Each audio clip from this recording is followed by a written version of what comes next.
Fala galera, Nakata aqui, como é que vocês estão, beleza? Galera, seguinte, vamos para o segundo episódio tratar sobre a tecnologia por trás do sistema do Bitcoin que eu falei para vocês na primeira aula, tá? Basicamente o que sustenta toda a rede, todos os fundamentos da rede, que é o blockchain, né? Que é a tecnologia, a inovação que veio junto com a criação do Bitcoin, tá? Vamos lá, e sem perder muito tempo. Galera, o que é o blockchain? O que vocês precisam entender do blockchain? Né? Quando você escuta blockchain, cara, você já fecha o ouvido, mas na realidade a explicação ela é bem tranquila, tá? O famoso blockchain, em palavras simples, nada mais é do que um livro contábil.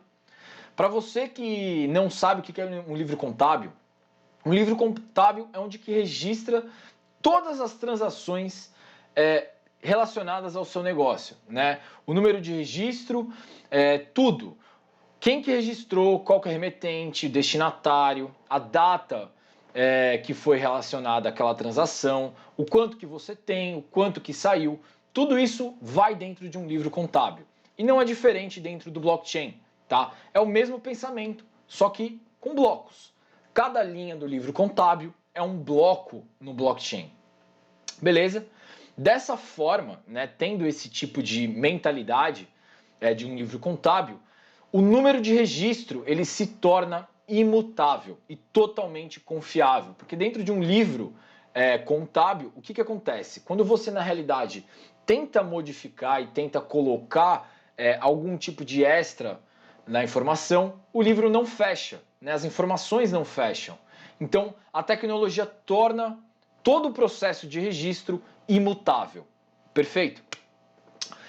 Como acontece o armazenamento dessas informações? O armazenamento dessas informações ocorre através da formação, tá, de um grupo de blocos de transação. Então, cada bloco ele é juntado ali certinho e ele tem uma correlação com o bloco anterior.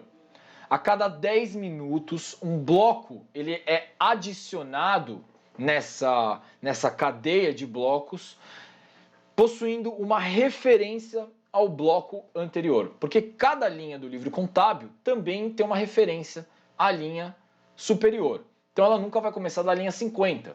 Linha 1, 2, 3, 4, 5, por exemplo. Né? Linha 2 é referenciado à linha 1, linha 3 à linha 2 e assim por diante. Existe uma referência criando uma corrente de blocos a cada 10 minutos. Beleza? Além disso, o que é importante vocês saberem? Cada bloco que entra dentro nessa corrente, né, cada linha, lembra, quando eu falar bloco, vocês pensam na linha do livro contábil. Elas formam, como eu falei, uma cadeia de blocos que são interdependentes. Nossa, estava difícil, hein, galera? Esse registro de informação, ele é verificado e ele é validado pelo sistema. Somente depois desses passos, os blocos são transacionados e incluídos na rede. Então tem alguém que na realidade verifica e valida isso. Quem que é o cara que valida e verifica essas transações de informação? Pode ser mensagem, pode ser um valor. Esses caras são chamados de mineradores, tá? São os mineradores responsáveis por validar e verificar os registros da rede. Como é que eles validam esses registros da rede? Essa verificação, essa validação ocorre quando eles emprestam o poder computacional deles para a rede. Como recompensa pelo trabalho, né, e colaboração com a rede, de tornar a rede sustentável, uma rede mais segura, onde eles possam confiar, eles recebem uma recompensa como troca, que é o que? Essas moedas digitais da rede. No caso que a gente está falando, o Bitcoin. Porque o blockchain do Bitcoin, você recebe as moedas em Bitcoin. Se você fizesse mineração, por exemplo, se fosse um minerador de Ethereum, você receberia em Ethereum. Então, você recebe as moedas digitais do sistema que você está, em tese, tornando sustentável. No próprio sistema do Bitcoin, qual que é o máximo de Bitcoins que eu posso ter? 21 milhões de Bitcoins. Então, ela se torna um ativo finito, né? Não tem como imprimir mais Bitcoin. O sistema não aguenta mais Bitcoin. Então ele tem 21 bilhões de bitcoins no máximo. Não passa disso. Beleza? Quarto ponto. Ok. Se eles são recompensados para validar e verificar cada bloco desse e incluir dentro da corrente, por que eles não emitem o máximo de bitcoins possíveis? Por que eles não simplesmente, cara, foda-se, vamos transacionar e validar o máximo que a gente consegue?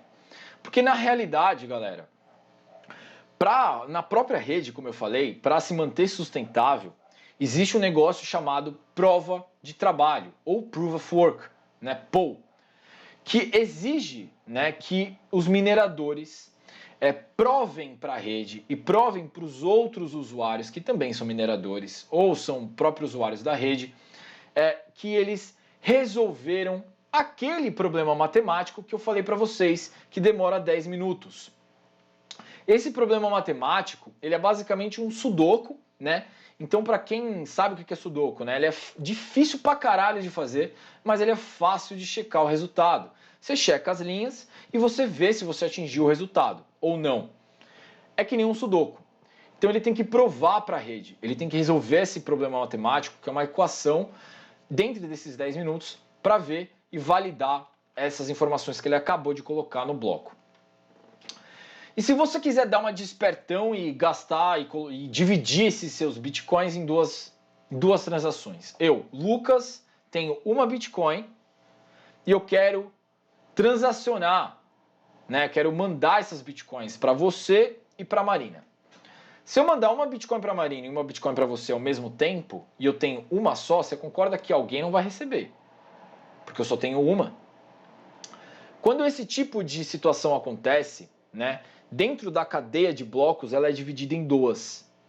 Porque tenho duas transações com o mesmo valor para ambas. Só que para o mesmo valor total que eu tenho. E como é que acontece isso? Novos blocos serão juntados dentro desses dois ramos, dessa ramificação. Só que a corrente de blocos que tiver menos blocos, ou seja, a corrente mais curta, ela vai ser ignorada. E todos esses blocos que foram juntados nunca serão confirmados. Então, dentro do sistema do Bitcoin, do blockchain, existem dois processos. O processo de transferência e o processo de confirmação. Quando eu transfiro ou transaciono uma Bitcoin, ele vai abrir um chamado de transferência e depois ele abre um fechamento de conclusão e confirmação daquelas Bitcoins. Se você não tem essa confirmação, você não transacionou aquela quantidade. Então, nesse momento que eu abri, transacionei e tentei fazer um gasto duplo, tanto para a Marina quanto para você, a corrente que mais tiver blocos, pode ser tanto a da Marina quanto a sua, uma das duas, ela vai ser desconsiderada. A que tiver menor, a que tiver mais, ela vai ser considerada e vai seguir a rede. Então, não existe gasto duplo.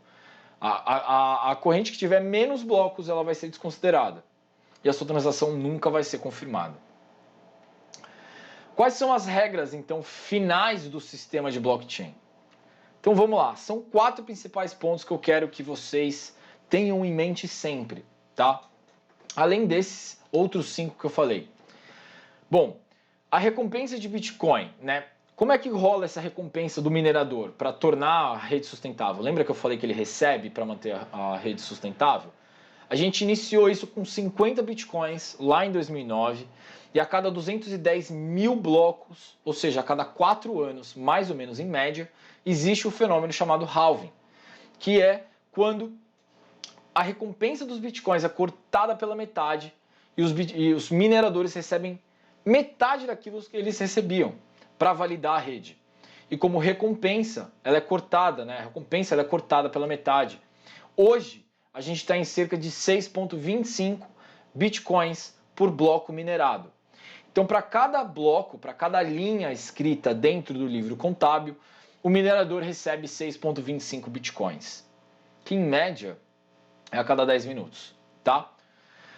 Beleza. Qual que é o tempo de dificuldade que eu falei agora? 10 minutos. Qual que é o recálculo de dificuldade? A dificuldade dessa prova, dessa equação matemática, né, que faz com que o cara prove para a rede que ele executou o processo de verificação, ela rola em torno de mais ou menos de 2 a 4 semanas, tá? Tem gente que fala 4, tem gente que fala 2, depende um pouco na realidade com a taxa de mineradores, assim, quanto que os mineradores estão, se cresceu demais, se tem menos minerador e tal. Então vai demorar um pouco, vai estar relacionado a isso, mas é mais ou menos entre esse prazo, tá?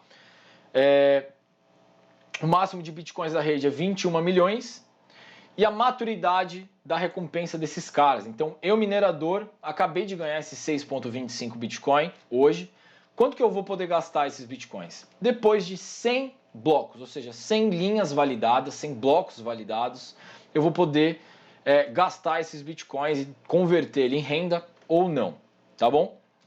Então, galera, só para dar um wrap-up, para vocês entenderem qual que é a correlação entre blockchain e Bitcoin, eu dividi em 4 principais aspectos, né? 4 principais key points para vocês entenderem Bitcoin e blockchain. Primeiro, é a escassez dele. Assim como o ouro, né, Bitcoin possui um fator intrínseco que está relacionado à sua própria tecnologia, a tecnologia do blockchain que trouxe. Qual que é esse valor, esse fator? Que é a impossibilidade de inflacionar o ativo. É impossível inflacionar Bitcoin. Por quê? Porque o sistema aceita só 21 milhões. Não se cria mais Bitcoins do que isso. É só isso, ponto final. Não tem mais. O outro é a propriedade. Então, segundo aspecto, propriedade. Assim como grande parte dos produtos que são comercializados, né? Bitcoin também tem o seu próprio valor intrínseco. O próprio valor de Bitcoin é Bitcoin. Por que isso? Porque uma fração de Bitcoin, o próprio valor dele, sim, ele é cotado em dólar, ele pode ser cotado em real, mas ele tem um valor próprio, assim como soja, assim como carne, ele tem um valor próprio, que é a própria tecnologia do blockchain que engloba o valor dele. Terceiro aspecto, segurança, né? Baseado então num registro de dados, tendo aquela lógica do livro contábil, ela torna a tecnologia um fator imutável. Se você quiser mudar um dos blocos, você vai ter que mudar toda a rede. Se você mudar uma linha do livro contábil, você vai ter que mudar toda a rede. Isso torna a segurança muito complexa. Um hacker vai ter que hackear tudo. Isso é impossível. Hoje, isso é impossível, tá? Então, é extremamente seguro. Ninguém nunca quebrou o código de Bitcoin. E eu acho que também ninguém nunca vai quebrar o código de Bitcoin até a gente ter um computador quântico, por exemplo. E quarto e último aspecto principal do Bitcoin e da blockchain é o que? O custódia, transferência e uso dela. Sem a necessidade de uma terceira parte, de uma terceira pessoa, uma instituição financeira, qualquer indivíduo que detém qualquer tipo de fração, então se eu tiver 0,00001 Bitcoin, eu consigo transferir para você. Eu não preciso pagar nenhum tipo de taxa exorbitante. Você é livre para transacionar a quantidade que você quiser. Em qualquer lugar do mundo, o próprio valor de Bitcoin é Bitcoin. É um bem que todo mundo na realidade aceita, porque não dá para proibir Bitcoin, assim como você não pode proibir e não dá para proibir a internet. Então, galera, nessa aula eu fiz um contexto do que é o blockchain dentro do Bitcoin, né? Explicar na realidade qual que é a tecnologia por trás, o que garante a segurança do Bitcoin, o que garante a evolução do Bitcoin, que é o livro contábil, a imutabilidade de informações, o fato de você transacionar livremente uma quantia através da validação e verificação dos mineradores que mantêm a rede. Então, na realidade, é o quê? É um conjunto, por isso que ele é descentralizado. Nessa aula que eu mostrei para vocês que é um conceito de não centralização, não é um lugar que segura todas as bitcoins, é a própria rede que produz o Bitcoin. Então, quanto mais gente utilizar, melhor vai ser a rede, mais mineradores terão, mais o sistema se desenvolve e sem uma parte centralizadora. Isso é a base do Bitcoin. Isso é a tecnologia do blockchain. O fato de você, qualquer pessoa, ir lá e acrescentar. Qualquer pessoa pode ser um minerador. Qualquer pessoa pode acrescentar informação no white paper, no livro contábil, desde que consiga resolver a equação matemática. Então é um sistema completo e unitário. Então, galera, esse é o sistema de blockchain que foi expandido para as outras áreas. A gente vai trocar uma ideia nas outras áreas, tá? Espero que tenha ficado claro. Se não ficou claro, galera, manda seu comentário, manda sua dúvida aqui embaixo, que eu vou responder sem dúvida nenhuma. Pode mandar um DM, demorou? Não esquece de dar o seu curtir aqui no vídeo, marcar esse vídeo e mandar para o seu amiguinho para ajudar o Nax, demorou? Então, galera, um forte abraço e até o próximo episódio.